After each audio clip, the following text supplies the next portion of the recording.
Hey, how's it going? Welcome back to CarMiZa Trunk Details Part 24. This is going to be kind of a reverse order video. So in this video, I was hoping to get these side panels completed. They are not quite done, as you can see, but they are further along than they certainly were in the last video. I ran into a couple of snags, which you're going to see, one snag, I should say, which you're going to see in this video. So there is, I think, some very helpful information that I will be sharing as we go. These are fiberglass, and as you can see, I've got some fiberglass filler in here as well. So making some progress. Please sit back, relax, enjoy, and here we go. Okay, I'm filming this out of order, so I hope it came out okay, what you just saw.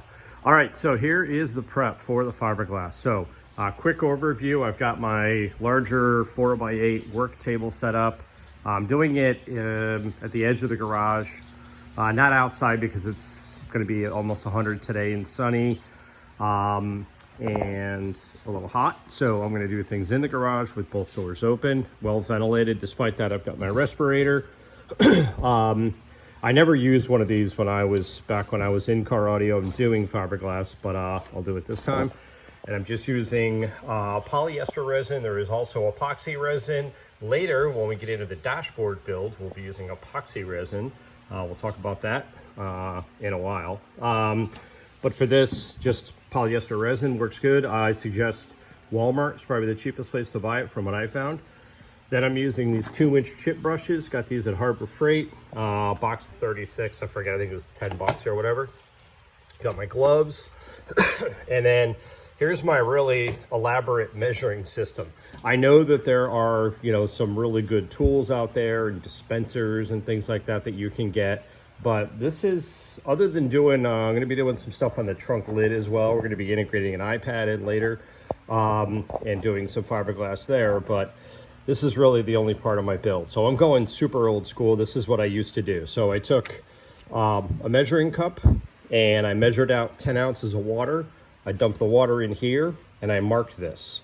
So now what I'll do is, and I did that on all of these cups. So I got whatever, 6 of these.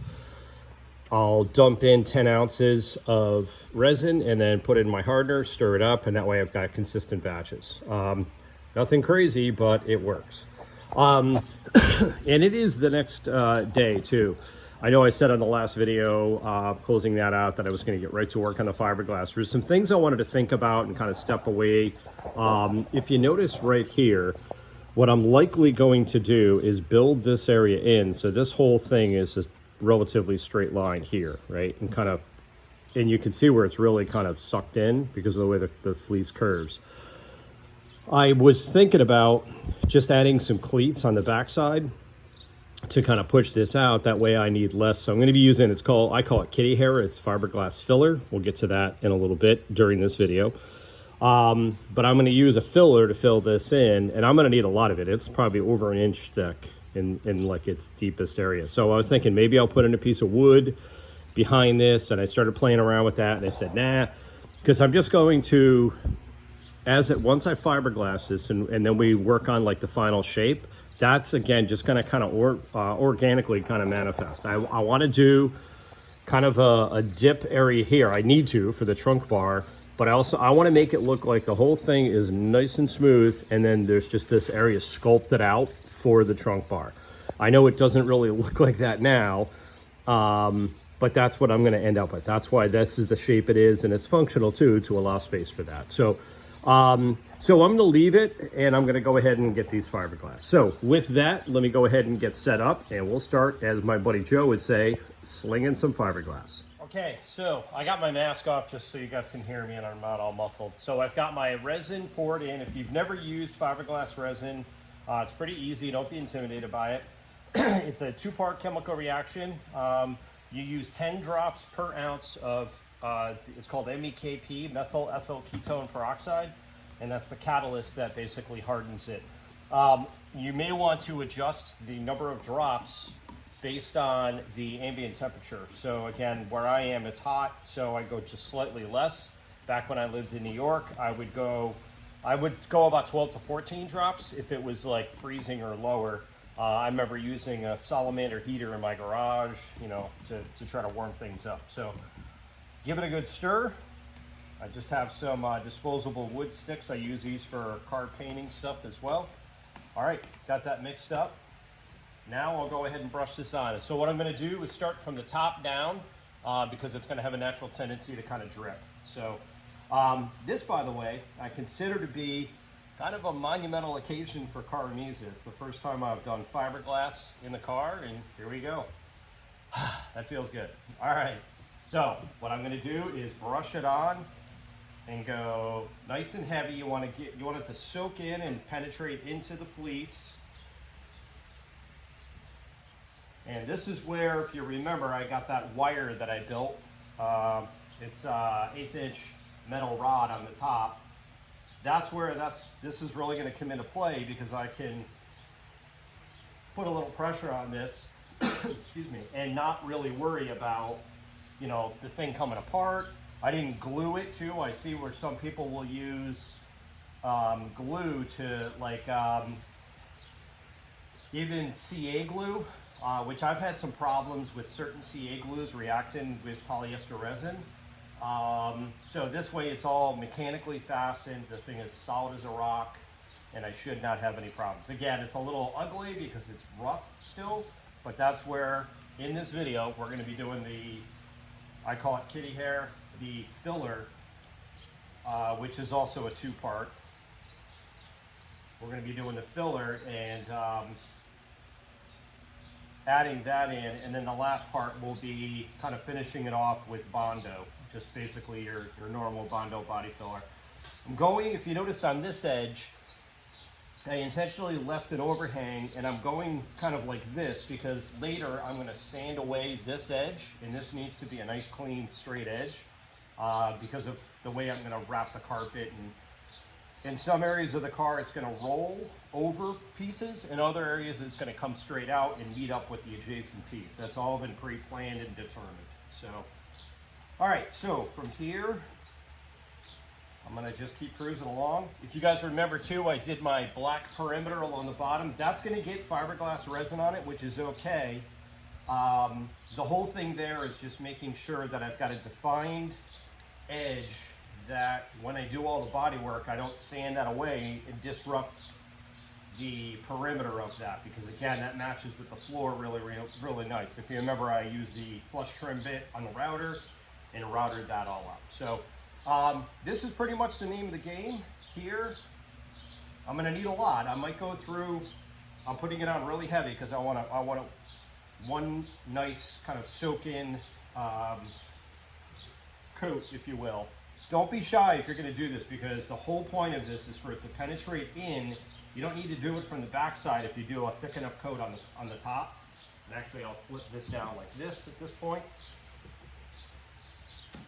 and just really get it in there. So, all right, I'm gonna continue. I'll take a couple of video shots to show you guys. I've seen where people you can pour this on. I think that might get you kind of some hotter spots as well. One other thing too, if your catalyst is too hot, you're using too much of the MEKP, it will get hot. This causes a chemical reaction. I've done some like subwoofer boxes out of fiberglass, and I've seen them get like smoking hot. And in some cases, it will contract. It'll shrink when it cures. And if your base, if your kind of your substrate that you've built is not really solid, it'll just cave the thing in, right? So that again is why I completely super over-engineered this thing to get it the way I want it. So, all right, I'm gonna get this section done, and then I'll grab the camera off the tripod and I'll show you how it looks. So give me just a moment for that. All right, so there is what 10 ounces covered, which is good. I think in terms of coverage, a gallon is 115 ounces. I'm looking at the bottle here, or the gallon can.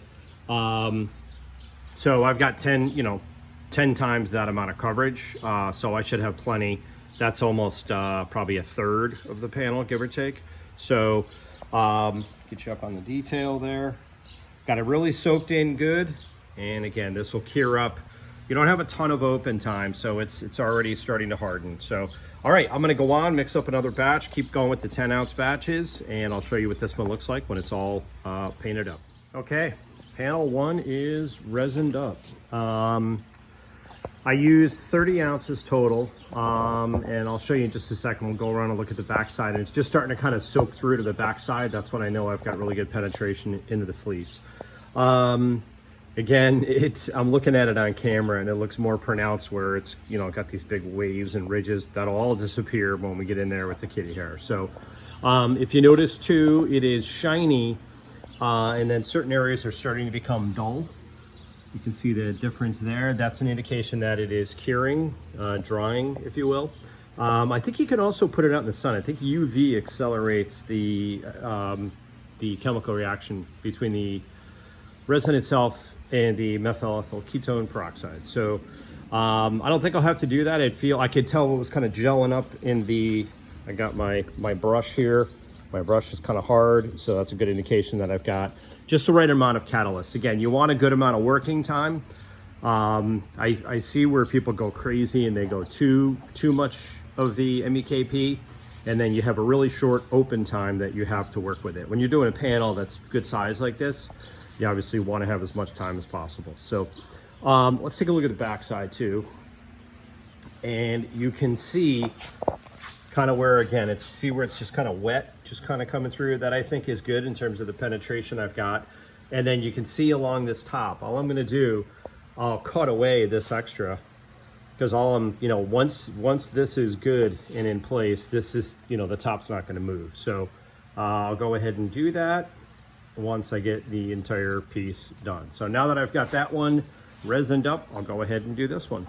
Surgery was a success. I'll show you the panels I just put them out in the sun in the driveway where they're not smelling up my garage anymore than they already were, and also got a little breeze on them. And again, maybe in the comments, if somebody wants to, I could go on ChatGPT, I guess, and check it, but I believe that UV helps to accelerate the curing process. I just checked them. The first one I did is pretty much cured up, still a little tiny bit sticky.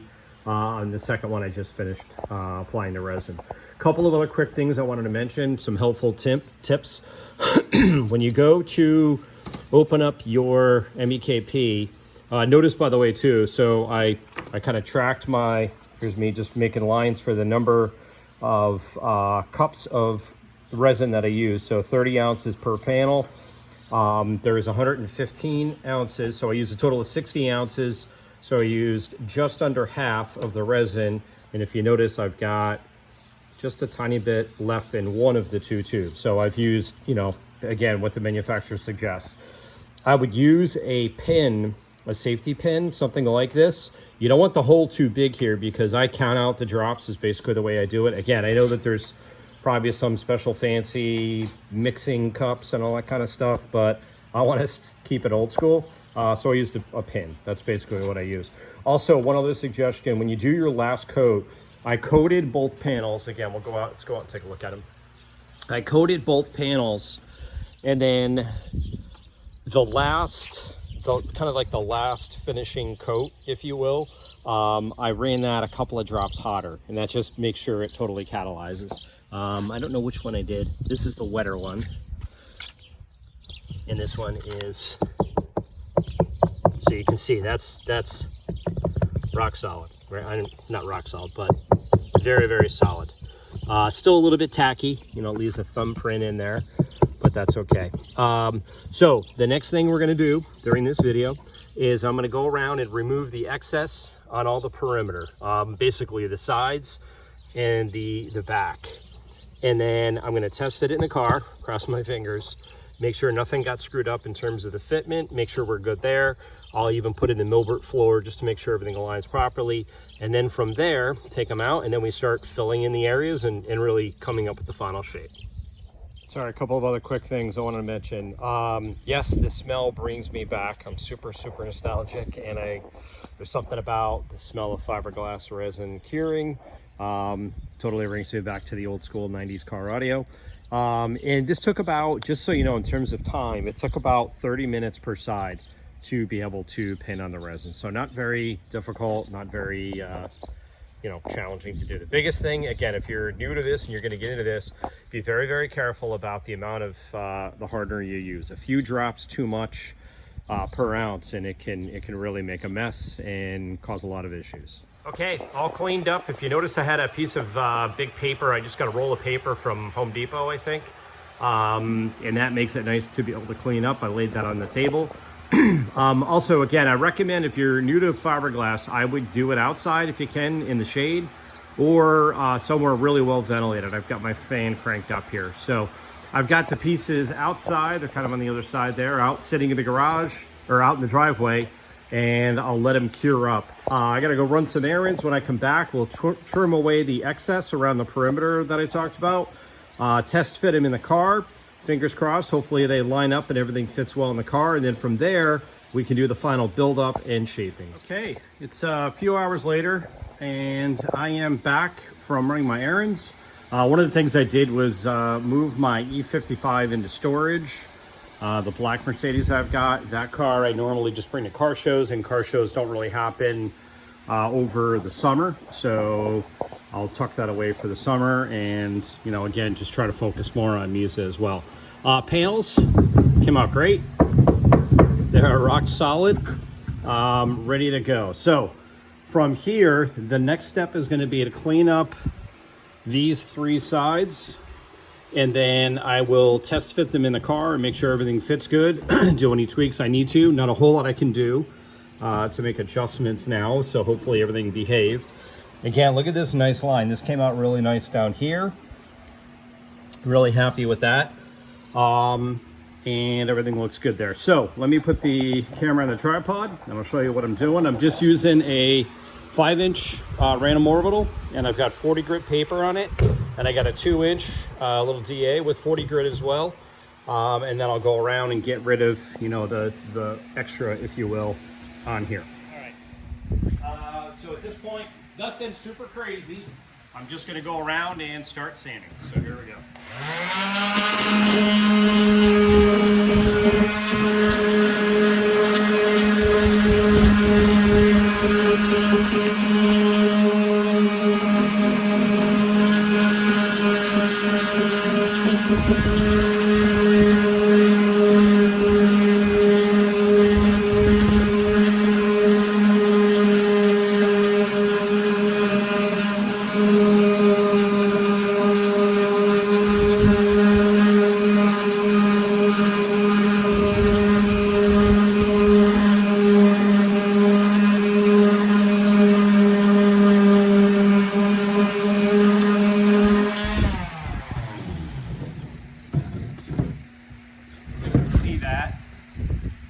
And then I'll just keep going and make sure that I don't get into the wood. If I do a little tiny bit here, that's okay, but that's the whole idea there. I'll do that on both of the end ribs. And then I think for this back area here, I'm gonna just trim away most of this with a razor blade, and that should be good there. All right, about 20 minutes in, I just wanna show you what I got going on. So here is the edge. That front edge, I can always do more. In the back, I ended up deciding to just trim this back. So these cleats were a one-time use, kind of sacrificial at this point, but they give the whole thing more strength. And then I'm gonna do this edge as well. I found I'm using the that little 2-inch DA, and if I'm really careful about it, this does a better job of getting rid of the extra fiberglass and fleece. So you can see right there I did. Let me just hit some of this right here and I'll show you. It goes much quicker this way, but I gotta be careful because it's not perfectly flat like the 5-inch, and this is gonna allow me to do kind of my finish work. So I'll do a little bit of each section, or each tool, and I'll show you.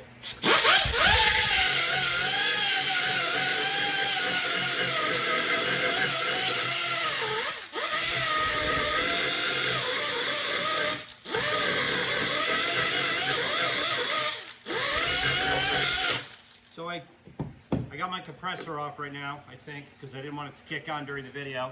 But that allows me to get down where I've got maybe a 1/16 or an 1/8 of an inch. Then I'll just take the finish sander.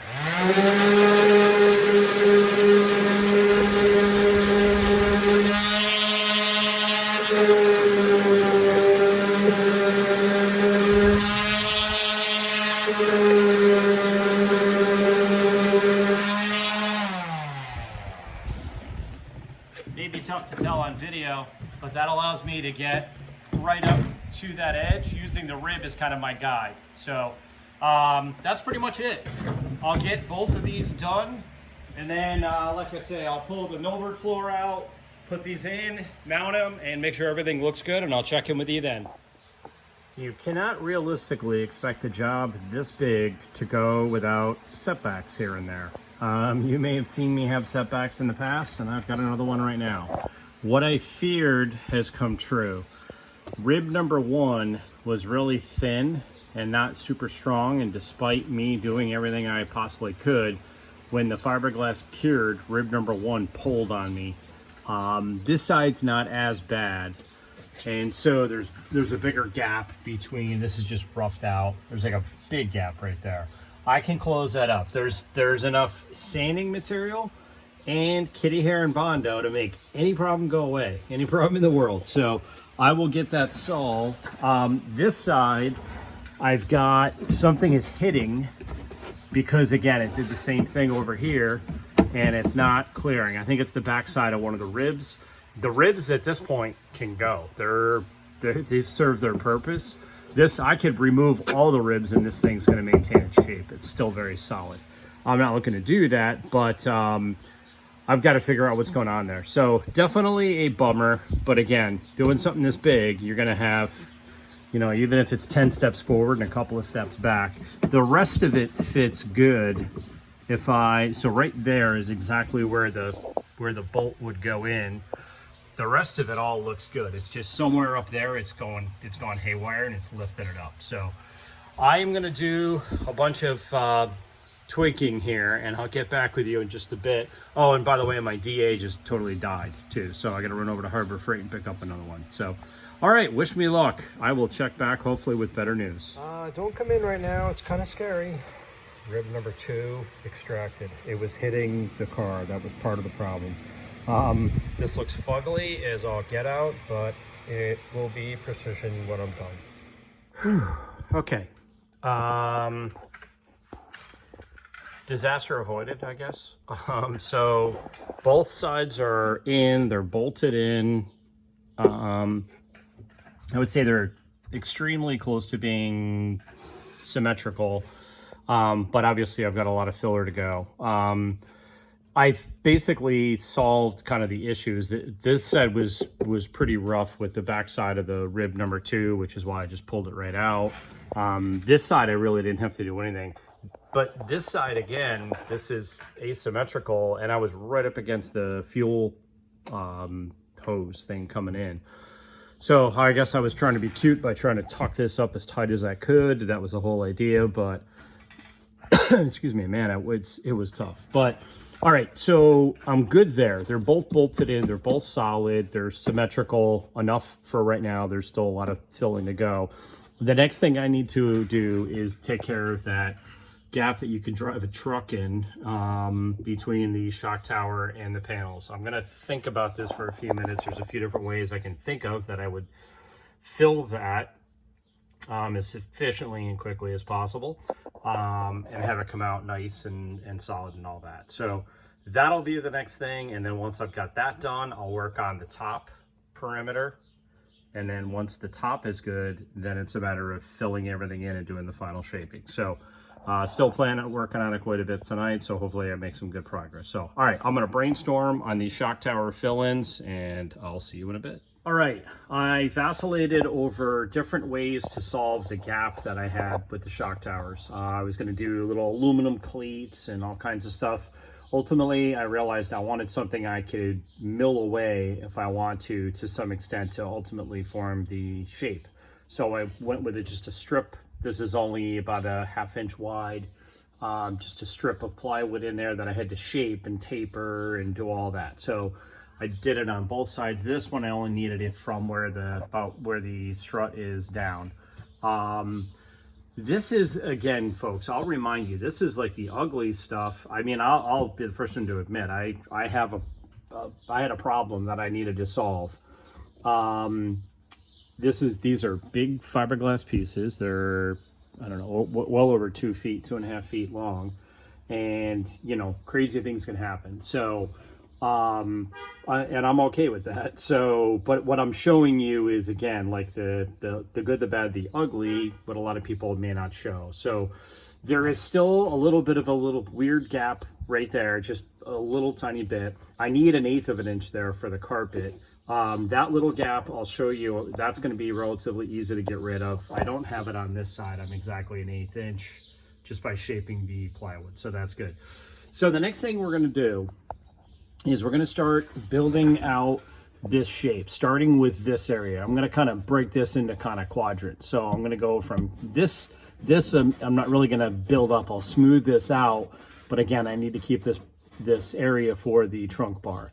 So this kind of big gap that I've got here, I'm going to start closing that up. I'm going to do it slowly. We're going to use, again, the stuff I call kitty hair. Once that's closed up, I'll begin to be able to do kind of the final shape against the shock tower. So we'll go ahead and pull these panels out. We'll start filling them with kitty hair, and I'll show you how that goes. It is the next day, and we are going to be working on the short strand fiberglass. Again, back in my day, back in the 90s, we used to call this kitty hair. So I guess that's what some auto body guys call it. So if you haven't used this before, the objective of this is to be able to do kind of bigger fill-ins.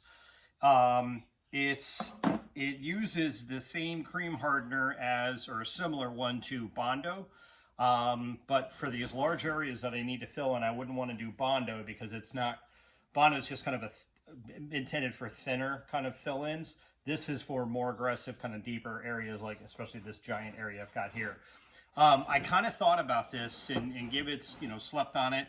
And I'm going to do this part. It's going to be the last part because it is the biggest part by far that I need to fill in, the deepest. When you work with this stuff, again, the fiberglass kind of bit me. It's a chemical reaction as well. It'll heat up and it can do weird things to the shape. So when I do this area, I think I'm going to at least start this with the panel in the car to make sure it behaves and doesn't go AWOL on me. What I've also done kind of on my to-do list is broken up the remainder of the panels, what I need to do into kind of sections, if you will. So this area right here, this is rib 3, 4, and 5. This area is basically just going to be flat. So I've just got a little tiny bit of a concave area here. I'm going to go ahead and fill in these 2 areas and get this to be basically a flat piece right here. I'll do this on both sides. I'm going to start out with that just because I'm a little gun shy with the experience I had with the fiberglass. Again, it wasn't a horrible nightmare, but it was a mixture of work. In the end, it'll be fine. All right. So when using your short strand fiberglass, what I would suggest is some kind of a mixing board. I picked this up. This is a piece of aluminum at Harbor Freight. I think it was $10. Also, get yourself some good scrapers. You've got this style, or hang on just a sec. I got these as well at Harbor Freight, various sizes, which will allow you to get into different size spaces, and then these are your standard size as well. When you're doing fiberglass, especially, or Bondo, which we'll be doing on these, your finish work, you want to do something with a little bit thinner. I've even used like spent gift cards. I used to save those and use those for like little small detailed work. So this is kind of, I'm going in with a bulldozer right now because these are some large areas to fill. All right, so to do this, I'm going to just mix this up. I actually had a couple of cans of this laying around, and I opened them up and they were no good because, again, I'm in Arizona and everything dries out. Now, in terms of mixing this, again, you're going to use the hardener like you did the fiberglass resin, but this is not nearly as critical. It will, however, the more of it you put in, the more the hardener you put in, the faster it'll cure, the less work time you have. I'm starting out with a size about that big. And what I've done in the past is basically use the hardener, and I just kind of know just from experience about how much hardener to add. I'll probably go a touch more just based on, you know, the amount of material I've put out. I probably go a little bit heavier than I need to, but I don't need a lot of open time. The important thing here also is to get a good mix. It's the first time I'm using this mixing tray. See how I like this? I almost bought 2 of them because if you're really going to be cranking, like I got a lot of stuff to fill in here, but it'll go quick. You don't want to have to wait on the tray to the current product you have to dry up before you scrape it off. Again, the important thing here is to get a really good mix. You don't want to see any blobs of the hardener. All right, so all of that looks good. So now what I'm going to do is just take a little bit and just basically feather this in. And I checked ahead of time.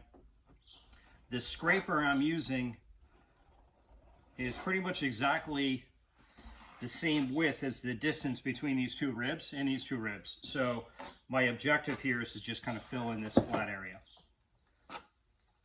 Doesn't have to be super pretty.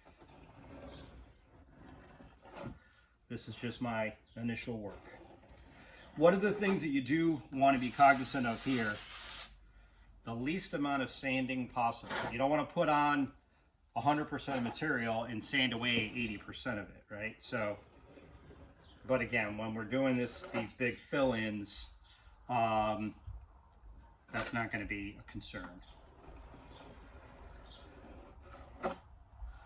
All right, and as you can see, I'm a little tiny bit shy. I've got kind of a low spot there, but that's okay. That's basically what we're after. This will become a lot heavier too. This panel's going to weigh a ton. These panels will weigh a ton, which is great. I'm good with that. So, all right, that is what I'm going to do there. So that's one, and then what I'll do is just kind of go around and rotate. So now I'll do this one, then I'll do these 2, and then by the time I get back to this one's going to be cured, and I'll fill in whatever else I have to. I think what I'm going to do is do the kitty hair for the entire thing, get everything good, kind of rough out my shape, and then we'll get in with Bondo and finish it off. Again, it's important to keep in mind, this is going to be covered with a backed carpet that has an overall thickness of about 1/4 of an inch. Even like something like that, you know, which to me is a crater right now, you will not see that at all, right? When we're dealing with backed carpet that's really thick. So, all right, I'm gonna keep going on this and I'll check in just a bit. One other quick thing I want to show you. It's literally been like a minute since I just paused the video. If you notice, this here is already starting to harden up. So then what you want to do, scrape it off your tools, get rid of all of the hardening stuff. Again, especially as you go more to your finished work, the last thing you want is to have a hard chunk in your Bondo when you're doing, you know, especially if you're going to do something like, you know, a lot of guys do pillars these days. If you're doing finished work like that, you don't want to have to, you know, end up with a chunk. Now what I'm going to do is just go around my mixing board. This is also why it's important to make sure you don't have any unmixed hardener. Scrape this off really good. And I'll throw all this crap out.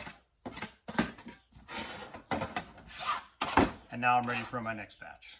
All right, moving on.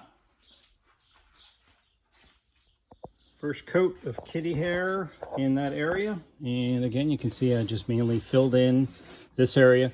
That scraper that I used is kind of flexible, so there's still a little tiny bit of a dip. What I'm gonna do is cut a piece of flat bar aluminum, 1-inch aluminum. That's the distance of here to here, which is 12 1/4. Fortunately, the same on both sides. And then I'll use that as kind of my final scraper, just to get that shape. So I popped him in the car just to make sure everything is good. Fitment wise, I've got no issues, and everything's good there. I'll also come through and you can see I did get a little bit on this high spot, so I'll just sand that down and then should be able to do one more layer of that kitty hair, and then use that 12-inch straight edge, and that side should be this part should be good. So let me give that a shot, and I will be right with you. One other cool thing I wanted to show you too, for any of you Ayaska fans out there, I've got an old iPhone I'm using to film these days, so this is my regular iPhone. This album, I was just listening to this album. This is the a la carte brass and percussion band. This was one of the tracks, mellow saxophone, on the 90s, I think it was 97 or 99, 97 I think, Ayaska test disc, the official disc that Ayaska used, at Earl's request. They polled several competitors and got an idea as to what music they thought would be good, and Earl said, you gotta do this track. I still remember listening to this track in the car, and it was incredible. So if you don't have the album, it's on Apple Music, you can pick it up. Or pick up the the actual CD. As you guys know, I prefer CDs, but when I'm working on the car, I can listen to the AirPods. That's fine.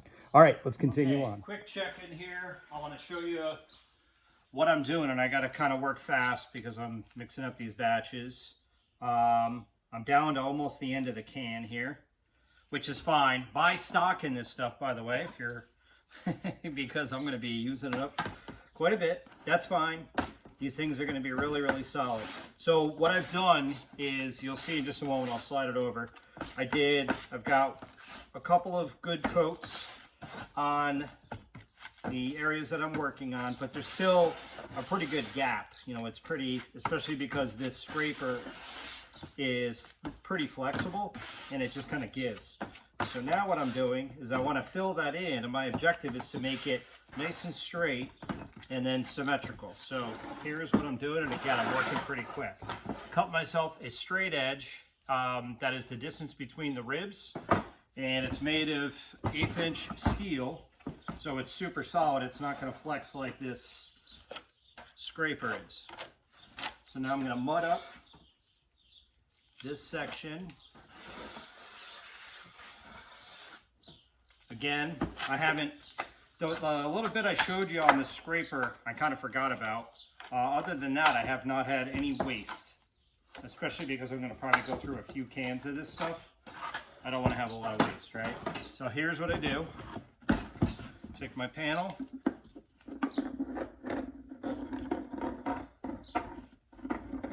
As you can see, I'm barely scraping away anything.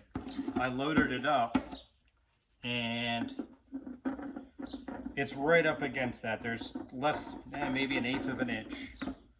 But that gives me an indication that it's going to be nice and flat, right? So now I'll do the same thing on this side.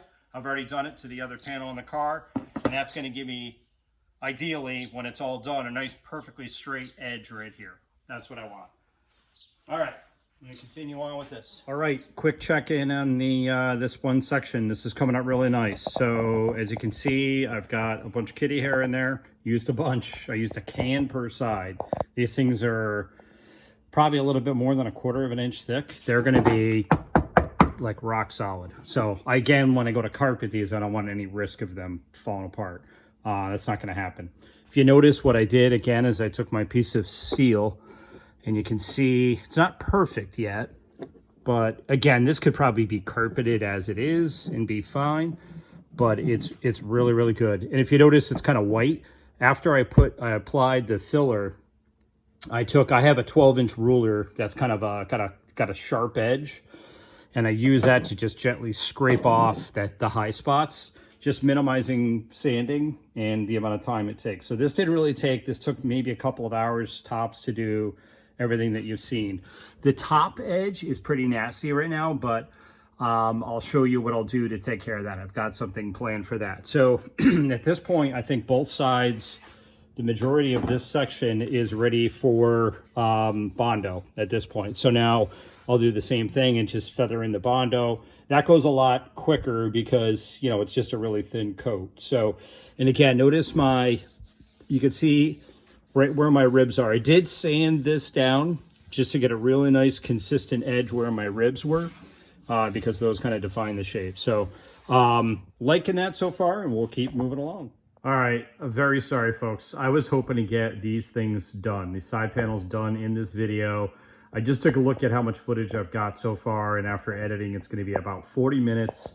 So I'm gonna go ahead and wrap this up. So as you can see, These are coming out really nice, I think, even after I have my little boo-boos. When I am done, which I'm hoping will be in the next video and totally done, I want to kind of walk you through and show you some things I would do different. My objective with this is obviously to help people and, you know, maybe even inspire some people, which some people have said, which has been very meaningful to me, where, you know, I'm kind of motivating people or inspiring to do something they wouldn't have done. My objective in doing that is to give you any tips that I can and show you kind of the way. It's been well over 20 years since I've done any kind of fiberglass work, so I'm a little rusty, so deal with it. Please work with me there. So, all right, so again, this is gonna wrap up this video. In the next video, I am really confident, I don't want to say definitely, but I'm very confident we're going to get these side panels done and then move on to the next part of the build. So thank you very much for watching. Please like, subscribe, tell your friends, and I'll see you in the next video. Take care.